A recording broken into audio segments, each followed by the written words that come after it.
ഓം നമ ശിവായ. ഒരു ശിവഭക്തൻ ഉറപ്പായും അറിഞ്ഞിരിക്കേണ്ട ഒരു കാര്യമുണ്ട്. ശിവഭഗവാൻ നമ്മളുടെ കൂടെ ഉണ്ടെങ്കിൽ, അല്ല ശിവഭഗവാന്റെ അനുഗ്രഹം നിങ്ങൾക്ക് കിട്ടിയെന്ന് നിങ്ങൾക്ക് എങ്ങനെ മനസ്സിലാക്കാം? ശിവഭഗവാൻ കൂടെയുണ്ട് എന്നെങ്ങനെ മനസ്സിലാക്കാം? ശിവഭഗവാൻ ഉള്ളത് നിങ്ങളുടെ ഉള്ളിലാണ്. ഈ പ്രപഞ്ചത്തിൻ്റെ ഉള്ളിലും ഭഗവാൻ തന്നെയാണ് ഈ പ്രപഞ്ചമായി നിലനിൽക്കുന്നതും. ഭഗവാൻ തന്നെയാണ് സർവം ശിവമയം. ക്ഷിപ്രപ്രസാദിയാണ് ശിവഭഗവാൻ. നിങ്ങൾ ഇന്ന് വിളിച്ചാൽ നാളെ ഭഗവാന്റെ ചൈതന്യമുണ്ടാകും, മനസ്സു ശുദ്ധമാണെങ്കിൽ, ഭഗവാനോട് ഭക്തി ഉണ്ടെങ്കിൽ. അപ്പോൾ പല ശിവഭക്തരും ഇപ്പോൾ വിചാരിക്കും, അപ്പോൾ എൻ്റെ കൂടെ ദൈവമില്ല കേട്ടോ, ഭഗവാനില്ല, ശിവനില്ല. കാരണം എന്താണെന്നറിയാമോ? എനിക്ക് ഇന്നേ ഒരു സമ്പത്തും സുഖവും അല്ലെങ്കിൽ ഒരു മനസമാധാനവും കിട്ടിയിട്ടില്ലെന്ന് ഇപ്പോൾ പലരും വിചാരിക്കും. അതാണ് ഒന്നാമത്തെ കാര്യം, നിങ്ങളുടെ ശിവഭഗവാൻ ഉണ്ടെന്നുള്ളതിൻ്റെ തെളിവ്. കാരണം ശിവഭഗവാൻ വന്നാൽ ആദ്യം ചെയ്യുന്നത് എന്താണെന്ന് അറിയും? പലരും ഓർക്കും പെട്ടെന്ന് വരപ്രസാദം കിട്ടുക എന്ന് പറഞ്ഞാൽ സ്വത്ത് സുഖം കിട്ടുക എന്നുള്ളതാണെന്ന്. ക്ഷിപ്രപ്രസാദിയായ ശിവഭഗവാൻ എന്താണ് ഭക്തരിൽ അനുഗ്രഹിക്കുന്നതെന്ന് അറിയാമോ? ദൈവചിന്ത, അല്ലെ അദ്വൈത ചിന്ത, അല്ലെങ്കിൽ മോക്ഷത്തിലേക്കുള്ള വാതിലാണ് ഭഗവാൻ ഭക്തരിൽ കൊടുക്കുന്നത്. ഒരു ജീവിതം കൊണ്ടുള്ള പരമമായ ലക്ഷ്യം എന്താണ്? മോക്ഷപ്രാപ്തിയാണ്.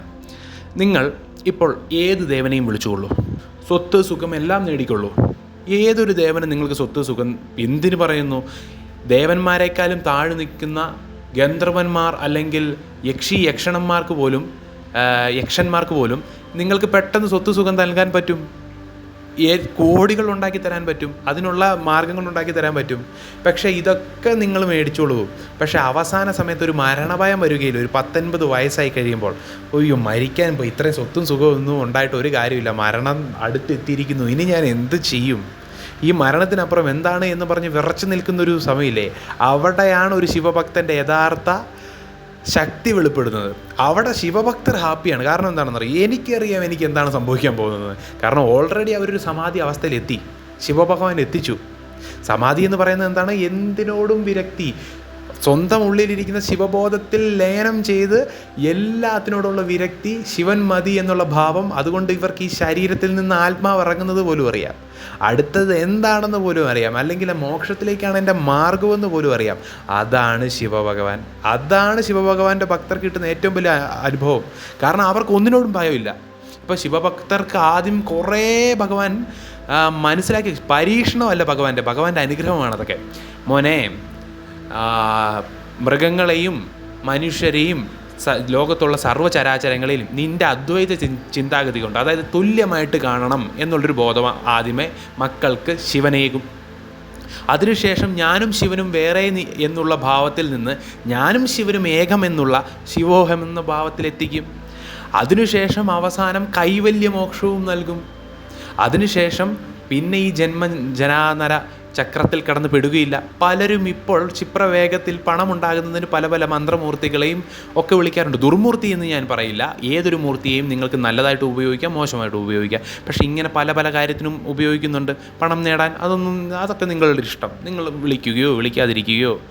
പക്ഷേ അങ്ങനെ വിളിക്കുമ്പോഴും നിങ്ങൾ ചിന്തിക്കണം, ഈ നിങ്ങൾക്ക് അർഹമല്ലാത്തൊരു കാര്യമായിരിക്കും, നിങ്ങൾ കർമ്മത്തിൽ പറഞ്ഞിട്ടില്ലാത്തൊരു കാര്യമായിരിക്കും നിങ്ങൾ നിർബന്ധപൂർവ്വം നേടുന്നത്. ഇതിൻ്റെ പിന്നീട് നിങ്ങൾ അനുഭവിക്കണം. ഇപ്പോൾ നിങ്ങൾ ഇങ്ങനെ കാര്യസാധ്യത നടത്തുന്നതിൻ്റെ പിന്നെ നിങ്ങൾ അനുഭവിക്കേണ്ടത് വരും. അവിടെയാണ് വീണ്ടും ശിവഭക്തർ ജയിക്കുന്നത്. കാരണം ശിവഭക്തർക്ക് കർമ്മം മാറിക്കൊണ്ടേയിരിക്കും.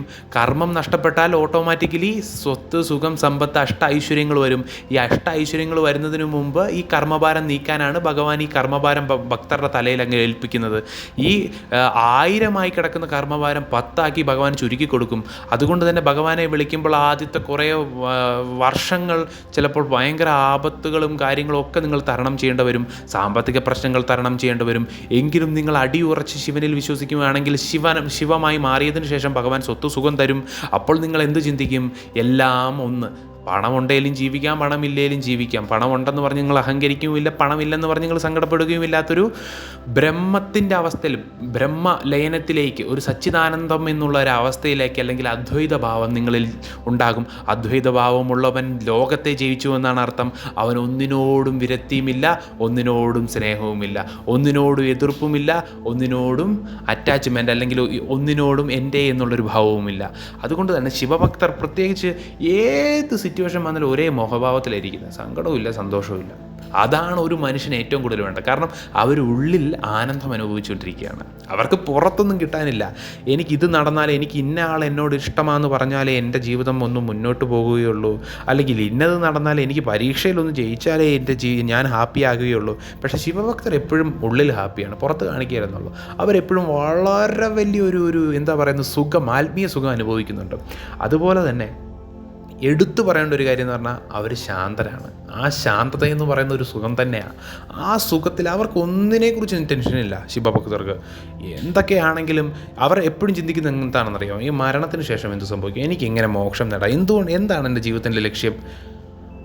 അപ്പോൾ ആത്മീയതയുടെ ഉന്നത നിലയിലേക്ക്, പിന്നെ ഈ ഋഷിമാരെക്കുറിച്ചും ദേവതമാരെക്കുറിച്ചും എല്ലാം പഠിക്കാൻ ഭയങ്കര താല്പര്യമായിരിക്കും. മഹാന്മാരുടെ ചരിത്രം, പിന്നെ എല്ലാ ജീവചരങ്ങളെയും ഒരുപോലെ ആയിരിക്കും കാണുന്നത്.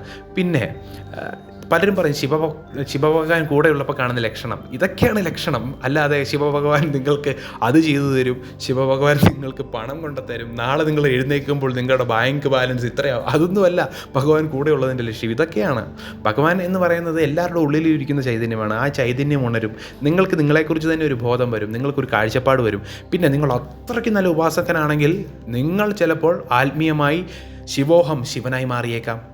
ശിവഭഗവാന്റെ എല്ലാ സിദ്ധിയും നിങ്ങളിലേക്ക് വന്നേക്കാം, അഷ്ടസിദ്ധികളും വന്നേക്കാം. ചിലപ്പോൾ നിങ്ങൾക്ക് എന്തൊക്കെ ചെയ്യാൻ സാധിക്കുമെന്ന് നിങ്ങളുടെ യഥാർത്ഥ ആത്മീയത, നിങ്ങളുടെ കർമ്മബലം അതിനെ അനുവദിക്കുന്നുണ്ടെങ്കിൽ എന്തൊക്കെ ചെയ്യാൻ സാധിക്കുമെന്ന് നിങ്ങൾക്ക് പോലും അറിയാൻ സാധിക്കില്ല.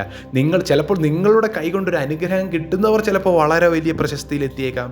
അതുപോലുള്ള നിലയിൽ നിങ്ങളെ ശിവഭഗവാൻ എത്തിക്കാൻ സാധിക്കും. അതുപോലെ തന്നെ സിദ്ധനാക്കാൻ സാധിക്കും.